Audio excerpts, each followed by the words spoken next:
to delete post on Facebook. Now let's say you want to delete this specific post that you have on your Facebook profile. Maybe you made a mistake or you no longer want to see this specific post on your Facebook account.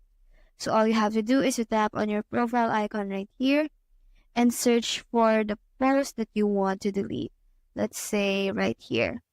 Now, in order for me to delete this specific post, all I have to do is to tap on these three dots on the upper part of the post and then tap on Move to Trash right here.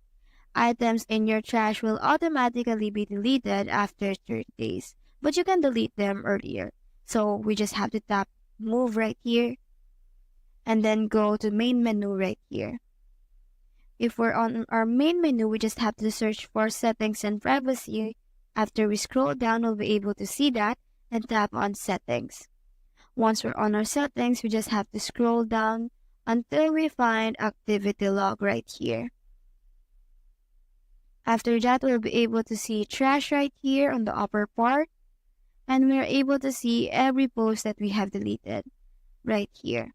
So in order for us to delete this specific post, all we have to do is to select that and tap on these three dots right here.